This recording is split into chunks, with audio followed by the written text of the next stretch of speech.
ओम शांति। 26 नवंबर 2022 के ईश्वरीय महावाक्य। पहले सुनते हैं मुरली के मुख्य पॉइंट्स। बाबा ने कहा, शुरू से लेकर अंत तक तुम बच्चों को यह ज्ञान लेते रहना है, अर्थात लास्ट तक पढ़ाई पढ़नी है, क्योंकि इम्तिहान बड़ा भारी है। इसे पास कर तुम मनुष्य से देवता बनेंगे। जिस्मानी यात्राएं तो तुमने जन्म जन्मांतर बहुत की। अब बाप ने तुम्हें जो रूहानी यात्रा सिखलाई है उस पर चलना है, और सिर पर जो पाप हैं उनको जलाना है। फिर बाबा ने कहा, तुम सब बंदर मिसल बन गए थे। अभी बाप तुमको मंदिर लायक बनाने के लिए यह ज्ञान डांस करते हैं। इस ज्ञान डांस को ही उन्होंने डमरू नाम दिया है। अब तुम्हें बाप को याद करना है और ज्ञान रत्नों का दान करना है, तभी पुण्य आत्मा बनेंगे। जो बहुत दान करेंगे वही उच्च मर्तबा पाएंगे। अभी बाप सबकी झोली भरकर तृप्त करने व जिया दान देने आए हैं, लेकिन झोली कम या जास्ती भरना वह तुम बच्चों के पुरुषार्थ पर है। जो अच्छी रीति अपनी झोली भरकर फिर औरों की भी भरते हैं, वही 16 कला संपूर्ण बनते हैं। यह बाप तो अविनाशी सर्जन है। उनके आगे तुम सभी को अपनी अपनी जीवन कहानी सुनानी है, क्योंकि हरेक का कर्म बंधन अलग अलग है ना। और लास्ट में बाबा ने कहा, तुम बच्चों को सर्विस जोर शोर से बढ़ानी है, अंधों की लाठी बनना है। अभी तुम श्रीमत पर भारत को स्वर्ग बनाने के रिस्पॉन्सिबल बने हो। तुम्हें ऐसा पक्का महावीर बनना है जो माया हिला न सके, अचल स्थिर रहना है। और अब सुनते हैं महावाक्यों को विस्तार से। मुरली का सार। मीठे बच्चे, तुम रूहानी यात्रा पर हो। तुम्हें वापस इस मृत्यु लोक में नहीं आना है। तुम्हारा उद्देश्य है मनुष्य से देवता बनना और बनाना। प्रश्न, 16 कला संपूर्ण बनने वालों की निशानी क्या होगी? उत्तर, वह अपनी झोली ज्ञान रत्नों से अच्छी तरह से भरकर दूसरों की भी भरेंगे। ज्ञान रत्नों का दान कर अपना मर्तबा उच्च बनाएंगे। दूसरा, वह पक्के महावीर होंगे। उन्हें माया जरा भी हिला नहीं सकती। वह अखंड अचल शुरू से अंत तक चलते रहेंगे। दूसरा प्रश्न, पापों से मुक्त हो पुण्य आत्मा बनने की युक्ति क्या है? उत्तर, इस अंतिम जन्म की कहानी बाप को सुनाकर राय लो। साथ साथ बाप को याद करते ज्ञान रत्नों का दान करते रहो तो पुण्य आत्मा बन जाएंगे। गीत, भोलेनाथ से निराला कोई और नहीं। ओम शांति। बाबा ने ओम का अर्थ समझाया है। बाप भी कहते हैं ओम शांति। ओम शांति आत्मा का अपना स्वरूप व लक्ष्य शांति है। आत्मा का धर्म शांत है। बाबा भी अपना परिचय देते हैं। जैसे परम पिता परमात्मा का परिचय, वैसे आत्माओं का। मनुष्य ओम का अर्थ कितना लंबा करते हैं। ओम अर्थात भगवान भी कह देते हैं। भोलेनाथ की भी महिमा है। भोलानाथ शंकर को नहीं कहेंगे, क्योंकि शंकर आदि मध्य अंत का राज नहीं समझाते हैं। वह तो भोलानाथ ही बताते हैं। भोलानाथ वर्षा देते हैं, शंकर वर्षा नहीं देते। ऐसे भी नहीं शंकर कोई शांति देते हैं, नहीं। शांति देने लिए भी साकार में आकर समझाना पड़े। शंकर तो साकार में आते नहीं। भोलानाथ ही शांति, सुख, संपत्ति, बड़ी आयु भी देते हैं। हर चीज अविनाशी देते हैं, क्योंकि अविनाशी बाप है। वर्षा भी अविनाशी देते हैं। ड्रामा को भी अविनाशी कहा जाता है। हद के ड्रामा व नाटक तो अभी बने हैं, यह तो अनादि ड्रामा है, यह बेहद का नाटक है। स्थूल नाटक मनुष्यों के होते हैं, वह रिपीट होते हैं। जैसे कंस वध का खेल बनाया है, फिर वही खेल दिखाएंगे। यह बेहद का ड्रामा सतयुग से शुरू होता है, कलयुग अंत तक खलास हो, फिर रिपीट होता है। वर्ल्ड रिपीट कहा जाता है। कौन सी वर्ल्ड? बरोबर सतयुगी वर्ल्ड जो थी वह अब रिपीट होनी है। आधा कल्प के बाद पुरानी वर्ल्ड की हिस्ट्री ज्योग्राफी रिपीट होती है। नई को दिन, पुरानी को रात कहा जाता है। यह सब बातें बाप समझाते हैं। वह है ज्ञान सागर। शुरू से लेकर अंत तक ज्ञान लेना है, पढ़ना है। वह पढ़ाई 15-20 वर्ष चलती है। यह बड़ा भारी इम्तिहान है। उनका उद्देश्य है मनुष्य से देवता बनना। जो भी सिर पर पाप हैं उनको जलाना है। इसके लिए बाबा ने रूहानी यात्रा सिखलाई है, जहाँ से वापस इस मृत्यु लोक में नहीं आना है। जिस्मानी यात्रा तो जन्म जन्मांतर बहुत की। तुम बच्चों ने आदि को भी जाना है, मध्य को भी जाना है। मध्य में कितनी बड़ी बड़ी बातें होती हैं। रावण राज्य शुरू होता है, भक्ति मार्ग शुरू होता है, मनुष्य भ्रष्टाचारी बनने शुरू होते हैं। संपूर्ण भ्रष्टाचारी बनने में आधा कल्प लगता है। माया का राज्य द्वापर से शुरू होता है। तो भक्ति और रावण राज्य दोनों नाम गिरने के हैं। भक्ति के बाद भगवान मिलेगा। बाप कहते हैं तुम सबसे जास्ती भक्ति करते हो, फिर ज्ञान भी तुम ही लेते हो। ज्ञान और भक्ति के संगम पर तुमको वैराग्य चाहिए। तुम सन्यास करते हो 5 विकारों का। उनको सिखलाने वाला शंकराचार्य है। उनका है हठ योग। अनेक प्रकार के योग सीखते हैं। घर बार छोड़ ब्रह्म के साथ योग रखते हैं। उनको तत्व ज्ञानी, तत्व योगी कहते हैं। ज्ञान देते भी हैं तत्व का। समझते हैं चक्र फिरना है, हमको पार्ट बजाना है। यह बातें उनके आगे ऐसे हैं जैसे बंदर के आगे डमरू बजाएं। अब बंदर मिसल मनुष्यों को मंदिर लायक बनाने के लिए यह ज्ञान डांस करते हैं। ज्ञान डांस को उन्होंने डमरू नाम रख दिया है और कहते हैं राम ने बंदर सेना ली। बाबा समझाते हैं तुम सब बंदर थे। शिव बाबा ज्ञान डमरू बजाए बंदर से मंदिर बनाते हैं। वह समझते हैं लंका में रावण का राज्य था। बाप कहते हैं सारी दुनिया सागर के बीच खड़ी है। इस समय सारी दुनिया में रावण राज्य है। वह हद की बात सुनाते हैं। बाप तो बेहद का राज समझाते हैं। सारी दुनिया रावण की जंजीरों में फंसी हुई है। सारी दुनिया को विकारों के कारण पतित कहा जाता है। पतित पुकारते हैं कि हे पतित पावन आओ, आकर हमको पावन बनाओ। आत्मा को ही पावन बन वापस घर जाना है। तुम जानते हो एक बाप के बच्चे हम भाई बहन ठहरे तो जरूर प्रजापिता ब्रह्मा भी चाहिए। शिव बाबा कहते हैं कि तुम निराकार आत्माएं शिववंशी हो, फिर साकार में भाई बहन बनते हो। निराकार में सब भाई भाई हो, फिर प्रजापिता ब्रह्मा साकार में आते हैं तो तुमको भाई बहन बनाते हैं।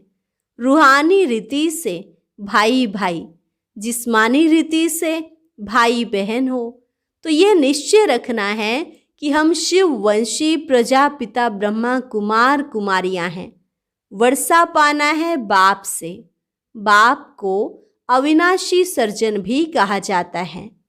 हर एक का कर्म बंधन अलग अलग है। बाप आकर कर्म, अकर्म और विकर्म की गति समझाते हैं। हर एक को अपनी अपनी जीवन कहानी सुनानी होती है। यह तो जानते हो द्वापर से लेकर तुम पतित बनते हो। अब यह तुम्हारा अंतिम जन्म है।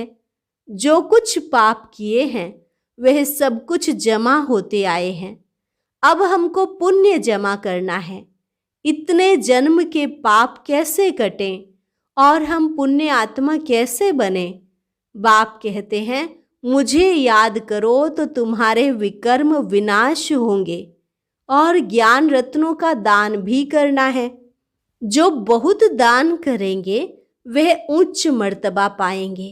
भारत जैसा दान कोई करता नहीं। अब उनको मिलता कहाँ से है? बेहद का बाप सबसे बड़ा फिलैंथ्रोपिस्ट है। बाप आकर जियदान देते हैं, झोली भरकर तृप्त कर देते हैं। अपनी झोली कम व जास्ती भरना वह तो बच्चों के ऊपर है। नंबरवार झोली भरते हैं। कितने ब्राह्मण ब्राह्मणियां हैं, कितने सेंटर्स हैं, वृद्धि को पाते जाएंगे। शिव बाबा का सिजरा है अविनाशी। यह फिर साकार सिजरा बनता है। ड्रामानुसार शूद्र से ब्राह्मण बनना ही है। तुम नहीं बनो, यह नहीं हो सकता। ड्रामा अनुसार इतने बनने हैं जितने ड्रामानुसार बने थे। वही सतयुग के देवता बनते हैं। झाड़ वृद्धि को पाता रहता है। कितने झड़ भी जाते हैं। कोई तो ऐसे पक्के महावीर बनते हैं जो माया उनको हिला न सके। वह अखंड अचल रहते हैं। अखंड अर्थात शुरू से लेकर चलते आए हैं। महावीर भी तुम बच्चों को कहा जाता है। अचल स्थिर बनना है। ऐसा कोई कह ना सके कि हम 16 कला बन गए हैं। नहीं, बनना जरूर है। 16 कला संपूर्ण बनने की निशानी क्या है? जो अच्छी रीति अपनी झोली भरकर औरों की भरते हैं। ड्रामा अनुसार कल्प पहले जिसने ज्ञान की धारणा की है सो करेंगे।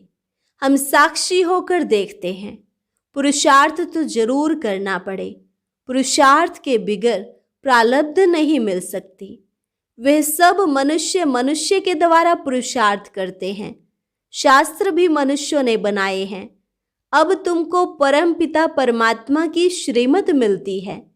ऊंचे ते ऊंचा है भगवान, ऊंचे ते ऊंचा उनका ठाव है। बाप आया है सुख धाम शांति धाम का मालिक बनाने।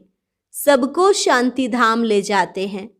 कितना बड़ा बेहद का पंडा है। वह एक है। बाकी जिस्मानी यात्रा पर ले जाने वाले तो अनेक पंडे हैं। कुंभ के मेले पर ढेर पंडे होते हैं। यह सच्चा सच्चा कुंभ का मेला है, परंतु पंडा एक ही है। तुम हो पांडव सेना। उन्होंने तो 5 पांडव दिखाए हैं। वास्तव में गायन इनका है। यह है शक्ति सेना। वंदे मातरम। मुख्य है भारत। यह सबका माता पिता है। सबको पावन बनाते हैं। श्री कृष्ण को तो सब नहीं मानते। श्री कृष्ण का नाम गीता में डालने के कारण भारत को इतना उच्च तीर्थ समझते नहीं है। बाप कहते हैं, गीता पढ़ते पढ़ते मनुष्यों की क्या हालत हो गई है। बाप तो सबको वर्षा देते हैं। ज्ञान तो अथाह है। सागर को शाही बनाओ तो भी बेअंत अंत नहीं पाया जाता। गीता में शिव बाबा के बदले श्री कृष्ण का नाम डाल दिया है। अब तुमको अंधों की लाठी बनना है। बाप का परिचय देना है कि ऊंचे ते ऊंच कौन है। परम पिता परमात्मा। वर्षा किससे मिलेगा? उनसे। कल्प पहले भी ब्रह्मा द्वारा वर्षा लिया था। स्थापना हुई थी। वर्णों को जरूर फिरना है। तुम शूद्र से ब्राह्मण बनते हो। ब्राह्मणों द्वारा यज्ञ रचा जाता है। तुम हो सच्चे ब्राह्मण, वह है झूठे ब्राह्मण। भगवानुवाच, मैं तुम बच्चों को राजयोग सिखलाता हूँ। यहाँ तुमको भगवान पढ़ाते हैं, वहाँ मनुष्य मनुष्य को पढ़ाते हैं। सबको पहले बाप का परिचय देता हूँ। परम पिता परमात्मा से आपका क्या संबंध है? कितना भी समझाओ फिर भी कह देते हैं परमात्मा सर्वव्यापी है, पत्थर बुद्धि हैं। अरे हम संबंध पूछते हैं, सर्वव्यापी का संबंध होता क्या है? प्रदर्शनी करते जाओ तो वृद्धि होती जाएगी, तुमको बहुत वोट्स मिलती जाएंगी। बाबा लिखते रहते हैं, धर्म के नेताओं आदि को निमंत्रण देना है, फिर पहरा भी पूरा रखना है। अगर तुमने यह 2-3 बातें सिद्ध कर दी तो उन सब का धंधा ही ठंडा हो जाएगा। तो बच्चों को सर्विस जोर शोर से बढ़ानी है। बहुत समझते भी हैं, परंतु बाहर निकले और खलास। सृष्टि चक्र को समझ ले वह मुश्किल है। ऐसे ऐसे जो सही कर जाते हैं, साइन कर जाते हैं, उनको फिर चिट्ठी लिखनी चाहिए कि तुम फॉर्म भरकर फिर सो गए। क्यों? मेहनत चाहिए। परंतु ड्रामा अनुसार जो बच्चों ने मेहनत की है वह ठीक है। ड्रामा में जो था सो रिपीट हुआ। जितनी सर्विस बढ़नी थी, जितने ब्राह्मण बनने थे, उतने बने हैं। वृद्धि होती जाएगी। कोई सेकंड में बाप को पहचानेंगे, कोई 7 दिन में, कोई 1 मास में, कोई चलते चलते ठंडे हो पड़ते हैं, फिर संजीवनी बूटी से खड़े हो जाते हैं। बच्चे जानते हैं श्रीमत पर हम भारत को स्वर्ग बनाने के रिस्पॉन्सिबल बने हुए हैं। बच्चे जानते हैं श्रीमत पर हम भारत को स्वर्ग बनाने के रिस्पॉन्सिबल बने हुए हैं। श्रीमत से स्वर्गवासी बनाना है, यह खेल है। अब तुम शिवालय में चलते हो, पहले तुम स्वर्गवासी थे, फिर इतने जन्मों के बाद रावण ने नरकवासी बनाना शुरू किया। अब पूरे नरकवासी कंगाल बन गए हैं। बाबा कहते हैं तुम बच्चे स्वदर्शन चक्रधारी बनते हो, रावण का सिर काटते हो, रावण दुश्मन पर जीत पाते हो। रावण फॉरेनर है, हमारा राम राज्य था, अब सारी दुनिया ने रावण से हराया है। यह शोक वाटिका है, सतयुग अशोक वाटिका है। यहाँ अशोका होटल नाम रखा है, जैसे सन्यासियों ने शिव नाम रखा है। शिव और विष्णु की माला मशहूर है, ब्राह्मणों की माला बन ना सके। यह है रुद्र माला। विष्णु की माला प्रवृत्ति मार्ग की है। मनुष्य कहेंगे इन जैसा पावन बनाओ। एम ऑब्जेक्ट सामने खड़ा है, तुम श्याम से सुंदर बन रहे हो, पुरानी दुनिया को लात मारते हो। श्री कृष्ण की आत्मा गौरी थी, इसलिए स्वर्ग का गोला उनके हाथ में दे दिया है। कृष्ण, नारायण, शिव सबको काला बना दिया है। जो शिव परमात्मा सर्व का रचयिता है उसे भी जानते नहीं। अच्छा, मीठे मीठे सिकिलधे बच्चों प्रति माता पिता बाप दादा का याद प्यार और गुड मॉर्निंग। रूहानी बाप की रूहानी बच्चों को नमस्ते। रूहानी बच्चों की रूहानी बाप दादा को नमस्ते नमस्ते, गुड मॉर्निंग। धारणा के लिए मुख्य सार। पहली पॉइंट, बाप समान मनुष्य आत्माओं को जिय दान देना है। बेहद के बाप से दान लेकर दूसरों को देना है। महादानी जरूर बनना है। दूसरी पॉइंट, स्वदर्शन चक्रधारी बन रावण का सिर काटना है। बेहद का वैरागी बन विकारों का संन्यास करना है। वरदान, संगम युग पर सदा प्रत्यक्ष व ताजा फल खाने वाले शक्तिशाली व तंदुरुस्त भव।